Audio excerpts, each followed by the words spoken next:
integrity part, because I think, especially in the kind of the community that we're in here, that the truth community, we have this discovery where we've got some truth, and it is incongruent with like our daily lives, and then trying to be in integrity with the truth that we know versus what everybody else is doing is really tough. So how do you feel about that, and what kind of advice do you have for people in that situation where integrity is really in question? You asked me earlier about what was sort of the impetus of writing the book the first time, and I gave you some version of the best answer I could come up with in a moment. But what I'm noticing in me right now is sort of an impulse that I recognize from writing the book initially, is like something has to be said here.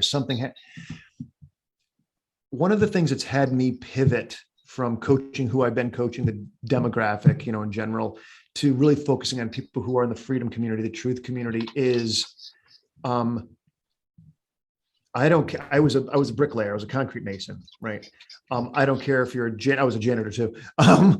I don't care if you're a janitor. I don't care if you're the CEO of a $500 million family business. It doesn't make a difference. That's a financial, but it doesn't matter who you are, right? In terms of your money, your demo, that you're committed to truth, that you're committed to pointing out the hypocrisy in the media, what's going on in medicine.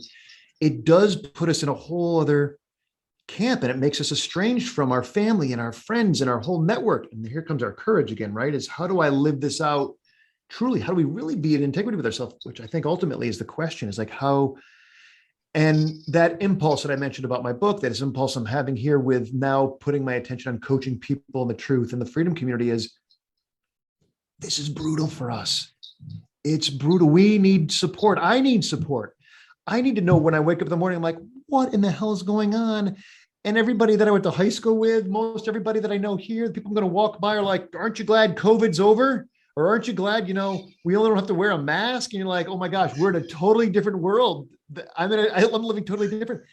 And where do you begin a conversation about God, about politics, about what kind of food to eat with people who just have only thought at a very, very surface level on things?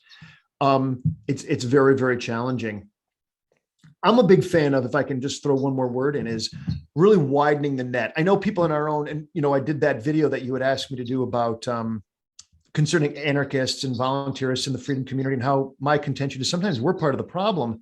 And part of that is we get an arrogance to us, and our net is so small. It's like, if you believe like me, if you see like me, if you have got the principles at my current level or better, then you're my brother or sister. But you know what? Wait a second. What about those conservatives that are like, enough's enough? What about those minarchists who, what about those Christians who know that there is a truth you might not believe, or Muslims who know there's a God, there's a higher power, but they just don't articulate it? Who cares? Do you know there's truth? Do you know that there's good in the world? Do you strive for that? Then you're my brother or sister. And I think we've got to have a wide enough net for that. And guess what? We're going to find ourselves addressing what you just brought up. It can be awfully lonely. Yeah, it's very lonely if you're the holiest guy in town. Well, chill out, man. There's lots of people out there who, we can yoke ourselves to and have in our community.